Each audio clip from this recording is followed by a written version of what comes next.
आप जिस चीनी से चाय पीते हैं उसकी शुरुआत यहीं से होती है। मैं इस वक्त गन्ने के खेत में खड़ा हूँ। यही हरा भरा खेत है जहाँ से गन्ना चीनी मिल के लिए ट्रॉली में लदकर जाता है। चीनी मिल में उस गन्ने से उसकी पेराई करने के बाद चीनी तैयार होती है। यही गन्ना जब कोल्हू में जाता है तो उसकी पेराई के बाद वहाँ गुड़, शक्कर और खांड तैयार होती है। इस सफर को खेत से लेके चीनी मिल या कोल्हू तक किस तरह से पूरा प्रक्रिया हो जाती है, किस तरह से चीनी, गुड़ और शक्कर का निर्माण किया जाता है, आज हम इस पर चर्चा करेंगे। हमारे साथ कुलानंद जी हैं। मैं मेरठ के जयसिंहपुर गांव में हूं। कुलानंद राणा जी गन्ने की खेती करते हैं। लगभग 80 से 90 बीघे इस यहाँ गन्ना लगा हुआ है इनका। ये हमें बताएंगे कि गन्ना कौन सी प्रजाति का है, किस टेक्निक से इन्होंने ये लगा रखा है, किस तरह से यहाँ से गन्ना चीनी मिल के लिए जाता है, 1 बीघा में कितना गन्ना निकलता है, इन सब बिंदुओं पर विस्तार से चर्चा करेंगे। आइए स्वागत करते हैं कुलानंद जी का। नमस्कार जी, मेरा नाम कुलानंद राणा, गांव जयसिंहपुर, तहसील मवाना, जिला मेरठ। जी कुलानंद जी, आपने कितना गन्ना यहाँ लगा रखा है? अभी करीब लगभग 80-90 बीघे के आसपास गन्ना है ये। जी, कौन सी वैरायटी है? इसमें जो आपका 13235, CO0 118 और जो नई वैरायटी है 17018, 16030, 16202, 18231, ये वैरायटी है अभी अपने पास। तो ये गन्ने का सीजन जो है इस समय चालू है जी। तो 1 बीघे में लगभग कितना गन्ना निकल जाता होगा? एक औसत कितना निकलता है? अगर मैं इस हाल फिलहाल समय की बात करूं जी, तो वैरायटी पिछले 2-3 साल से वैरायटी मतलब ऐसी नहीं मिल पा रही किसानों को कि उत्पादन अच्छा है। अभी जो फिलहाल उत्पादन आ रहा है लगभग आप ये मान के चलो 55 और 65-70 के बीच के आसपास निकल रहा है, जो निकल रहा है। हाँ, बीघे में जी। क्योंकि जो पहले वैरायटी थी जैसे 238 थी, उसका ट्रेंच के अंदर 90 मिनिमम 90 होता था और 100 प्लस ही जाती थी वो, मतलब 100-105 के हेर फेर में निकल जाती थी आराम से।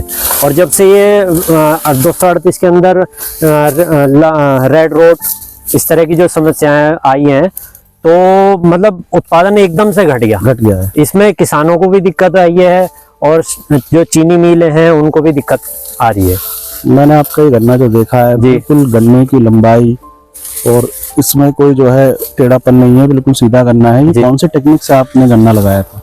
ये होता है ट्रेंच मेथड, यानी कि जी ट्रेंच विधि। इसमें ट्रेंच विधि का मतलब होता है गहरी नाली और एक निश्चित दूरी, मतलब आप इसे 48 इंच भी कर सकते हैं, 60 इंच भी कर सकते हैं अपने ट्रैक्टर के दूरी के हिसाब से। ट्रेंच विधि से गन्ना बुआई की फायदे क्या हैं? यानी हमने एक सामान्य विधि से गन्ना बुआई की थी और एक हमने ट्रेंच विधि से करी है, तो हमें उत्पादन और गन्ने की विशेषता में या गन्ने की क्वालिटी में किस तरह से बेहतर मिलेगा?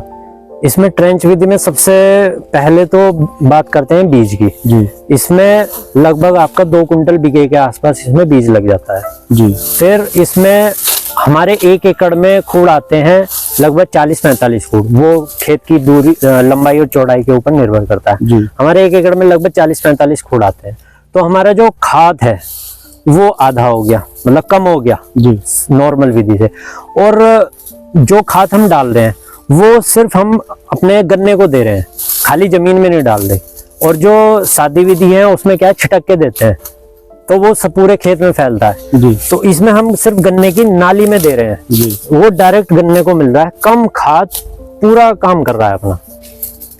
दूसरा, जब हम इसमें आपका ये करते हैं स्प्रे करेंगे जी, तो सिर्फ गन्ने के ऊपर खाली जमीन में नहीं करते, उसमें हमारी दवाइयाँ कम, मतलब कुल मिला के ये होता है इसमें हमारा खर्चा कम हो रहा है, खाद का, पेस्टिसाइड का, तो ये और लेबर, ये हमारा खर्चा कम हो रहा है जी, और बीज कम हो गया। फिर आ जाते हैं इसकी, जैसे हमने मिट्टी चढ़ा दी, छोटे ट्रैक्टर है हमारे पास, उससे हम इसमें मिट्टी चढ़ा देते हैं। मिट्टी चढ़ाने के बाद इसमें जो होता है गन्ना, जो बरसात के दिनों में गन्ना बंधाई का जो काम होता है, गन्ना बंधाई से क्या होगा, अब सादी विधि वाले हैं तो उन्हें कम से कम 2 बंधाई करानी पड़ेंगी। अब 2 बंधाई कराने का मतलब ये हो गया 600 रुपये बीघा का जो खर्चा होता है जी। तो 600 रुपये बीघा का जो खर्चा हुआ 2 बार 1200 रुपये बीघा हो गया। और ट्रेंच विधि में कोई बंधाई का खर्चा नहीं होता, तो यहाँ भी हमारा खर्चा कम हो गया। अच्छा, 1 बीघा गन्ना छिलाई में लगभग कितना समय लग जाता होगा, या एक दिन में लगभग कितना गन्ना छिलाई? अब छिलाई की बात करते हैं तो आप ये देखो 1, 2 और 1 आदमी अभी इनका ट्रॉली भरवा रहा है, 3 आदमी है ये जी। और कल और आज 2 दिन की छोल हुई है, तो 2 दिन में इन्होंने 60 कुंटल गन्ना छील दिया 3 आदमियों ने। और अगर हम ये सादी विधि में होता जी तो इन पे 4 दिन में ट्रॉली होती, ये फर्क होता है। आजकल की जो युवा पीढ़ी है जी, या हम बात करें 2015-20 के बाद के जो बच्चे हैं, वो ज़्यादातर जानते भी नहीं है कि गन्ने की जो खेती है वो लगभग वहाँ से कैसे चीनी बनती है। घर में तो सब लोग चाय पीते ही हैं, लेकिन उस चाय में डलने वाली चीनी कैसे तैयार होती है बच्चों को भी नहीं पता होता। जी जी। तो ऐसे बच्चों को खेत में आकर एक बार देखना चाहिए, या कम से कम इतना तो पता होना चाहिए कि इसकी शुरुआत कहाँ से होती है। बिल्कुल बिल्कुल, ये होना चाहिए। बल्कि मैं तो ये भी कहूँगा आपके चैनल के माध्यम से कि स्कूलों को एक प्रोग्राम ये रखना चाहिए कि किसी किसान के पास उनको लेके जाए महीने में एक बार, और उनको सारी फसल मौसम के अनुसार जैसे जैसे फसल है उनको एक बार एग्रीकल्चर विजिट करानी चाहिए, और वो सीजनेबल हिसाब से होनी चाहिए कि हर फसल की, सरसों की एक बार, आलू की एक बार, गेहूं की एक बार, गन्ने की, या जो हमारी बुनियादी चीजें हैं, जो हमारे मूल फूड्स हैं जी, कम से कम उनकी जानकारी बच्चों को मिलनी चाहिए। गेहूं कैसे उगता है, उसका आटा फिर कैसे बनता है। बहुत से बच्चों को ये नहीं पता आलू कहाँ लगता है जी। आलू ऊपर लगेगा टमाटर की, कुछ कहते हैं कि टमाटर की तरह ऊपर लगता है, जबकि आलू होता है मिट्टी के नीचे। बिल्कुल बिल्कुल। तो ये सब चीज बच्चों को पता होनी चाहिए। अच्छा, अपना गन्ना किस चीनी मिल में जाता है? अपना ये Mawana sugar mill. Mawana sugar ji. Kulanand ji, आप कई वर्षों से ट्रेंच विधि खेती को अपना रहे हैं जी, तो इससे खेत को कुछ फायदा होता है या कोई नुकसान होता है? इस विधि से तो खेत को बहुत फायदा है, और मैं तो ये कहूँगा कि हर किसान को ज्यादा नहीं तो थोड़ा तो लगाना चाहिए। फायदा मैं बताता हूँ जी। जैसे हमारी ये 5 फुट की नाली बन गई जी, अब तो हमने मिट्टी चढ़ा दी जी, तो जो हमारी 5 फुट की जगह 60 इंच की जगह है, ये हमारी एक तरह से रेस्ट में है जी। अब हमने इसमें पत्ती फैला दी जी, अब इसमें हम चलाएंगे फिर रेटून मैनेजर जी, तो ये जो ऊपर की ये मिट्टी है, ये मिट्टी इसके ऊपर आ जाएगी जी, तो ये पत्ती हमारी ऐसे ही नीचे दब गई, यानी इसकी खाद तैयार हो गई। इसकी खाद तैयार होगी। और अप्रैल और मई में जबकि केंचुआ आता है आपका बरसात में जी, अप्रैल मई में भी जब हम पत्ती उठा के देखते हैं ना, नीचे केंचुआ और सूक्ष्म जीवाणु मिट्टी में से ऐसी खुशबू आती है जैसे पहली बरसात में से आती है जी। तो पिछले लगभग 10-12 साल से पत्ती जलाते नहीं है, आपका धान की पुराली पत्ती वो इसमें ही फलवा देते हैं। अब जैसे पेडी गन्ने के खेत खाली हुए, उसमें हमें गेहूं की बुआई करानी, तो हम क्या करेंगे, उस पेडी गन्ने की पत्ती उठा के पौधे गन्ने में फलवा देंगे, तो पत्ती हो गई, एक बार फिर पौधे गन्ने की आ जाएगी, तो डबल पत्ती हो गई। अब उस डबल पत्ती का आप ये लगाओ, खाद बनेगा बहुत बढ़िया, क्योंकि देखो पशु हो गए कम, तो हमें अपनी जमीन को उपजाऊ करने के लिए जो ये बाजार में काली नीली पीली थैली आती है, उनको कम करने के लिए, अपना पैसा बचाने के लिए, तो हमें इस पे आना पड़ेगा। यानी कि फसल का जो अवशेष है, वो खेत का जो हमें देना है, वो हिस्सा खेत को देना पड़ेगा, तब हमारी मिट्टी उपजाऊ होगी। हमारे जो मिट्टी के अंदर कार्बन की जो प्रतिशत घटती जा रही है ना, वो तभी बढ़ पाएगी। अक्टूबर-नवंबर के महीने में सरकार एक आह्वान करती है किसानों से कि आप पराली मत जलाइए जी, उसमें धान की पराली और गन्ने का जो अवशेष होता है हाँ जी, उस समय कुछ किसान जला देते हैं। उन्हीं को रोकने के लिए किसानों को लगातार जागरूक किया जाता है कि आप पराली या किसी भी गन्ने के अवशेष को न जलाएं। हाँ जी। तो आपने जो भी उदाहरण दिया, मैं उसी से जोड़ के चलता हूँ कि आप उस सरकार के आह्वान को पूर्ण रूप से पालन कर रहे हैं पिछले 10-12 सालों से। बिल्कुल बिल्कुल। यानी आप उसकी कार्बनिक खाद बना रहे हैं। हाँ जी। तो इससे हमारे खेत को भी फायदा मिला, बहुत अच्छा फायदा है। मतलब आप किसी भी समय आप मिट्टी को खोद के देखोगे ना, बरसात में, गर्मी में जी, तो उसमें मिट्टी के अंदर से खुशबू आती है जैसी पहली बरसात में आती है। तो इसका मतलब यह है कि हमारी मिट्टी में पोषक तत्व, हमारी मिट्टी में कार्बन की जो प्रतिशत मात्रा है, वो धीरे धीरे बढ़ रही है। हाँ जी। अच्छा, आपने बताया कि आपका गन्ना जो है मवाना चीनी मिल जाता है जी, तो अभी इस समय भुगतान की क्या स्थिति है? भुगतान तो वही 14 दिन से पहले आ जाता है। अच्छा हाँ जी, भुगतान में कोई दिक्कत सरकार ने कर दी है कि आप लोगों को 14 दिन से। हाँ, व्यवस्था बहुत बढ़िया है, लेकिन रेट जिस हिसाब से हमारी लागत आ रही है उस हिसाब से रेट नहीं मिल पा रहा। जैसे पंजाब में 485 के आसपास दिया है गवर्नमेंट ने, कुछ सब्सिडी के रूप में दिया है। आपके हिसाब से गन्ने का रेट कितना होना चाहिए? भाई 450-500 के बीच में तो आना चाहिए, क्योंकि अभी देखो हमारी जो है ना लागत ही आ रही है। आपका 60 रुपए कुंटल छिलाई है और लगभग 20 रुपए या 25 रुपए कुंटल भाड़ा, तो हमारे ये कुल मिला के आप ये मान कर चलो जिस दिन छिलाई होती है उस दिन 100 रुपए कुंटल तो हमारे वैसे भाग गए जी। और बाकी जो इसमें एक साल की हमारी मतलब इन्वेस्टमेंट है, लागत है, वो सब इसमें ही है। लगभग कितनी लागत एक बीघे में आपकी आ जाती होगी? लगभग ये मान के चलो आप 10 से 15 कुंटल में बात करें कि 1 कुंटल गन्ने की पैदावार में इतनी लागत हमारी लग गई। भाई 1 बीघे में लगभग 10 से 15 हजार रुपए की लागत आ रही है जी। ट्रेंच में थोड़ी कम कह रहा हूं मैं, ट्रेंच में थोड़ा कम हो जाती है, बाकी जो नॉर्मल विधि है उसमें ये 10 से 15 के बीच में आ रही है।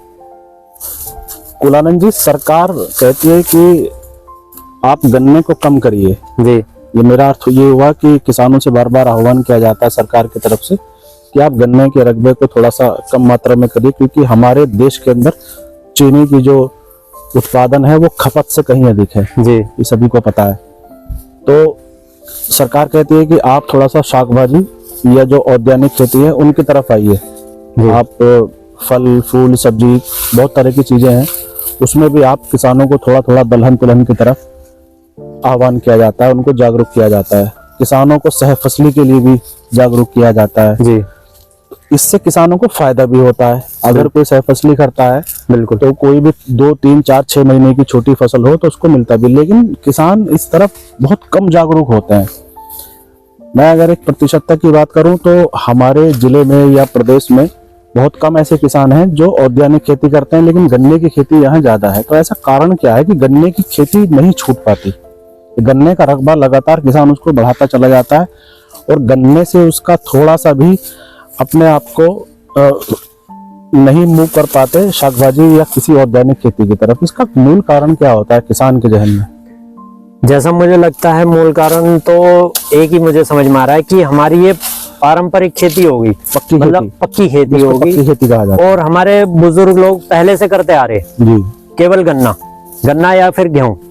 तो ये हमारी एक पक्की खेती मानी जाती है कि इसका पैसा आपको मिलेगा ही। गन्ना जल जाओ, बाढ़ आ जाओ, कितनी बारिश पड़ जाओ, ये मरता नहीं है। कोई बीमारी लग जाए तो उत्पादन घट जाए, हाँ, ये उत्पादन थोड़ा बहुत घट जाएगा लेकिन आपको ये पैसा दे के जाएगा जी। और अन्य अगर हम सब्जी की फसलों की बात करें तो उसमें अगर पानी ज्यादा भर गया तो वो खत्म हो जाएगी, बारिश ज्यादा होगी वो खत्म हो जाएगी, तो उसमें पैसा नहीं मिल पाता। मैं ये सवाल अगर कुलानंद जी से करूं कि आप सहफसली खेती करते हैं या आप कोई औद्यानिक खेती करते हैं तो आपका क्या जवाब होगा? मेरा तो ये है कि अगर हम ट्रेंच कर रहे हैं तो हमें सहफसली करनी चाहिए। अगर हम खाली ट्रेंच पे निर्भर रहेंगे तो हमारी जो आमदनी है वो घटेगी। अब हमारे पास अवसर होता है ट्रेंच विधि में, एक तो अपनी मिट्टी को उपजाऊ करना, दूसरा हम सहफसली लेकर अपनी जो आमदनी है उसको बढ़ा सकते हैं। कैसे?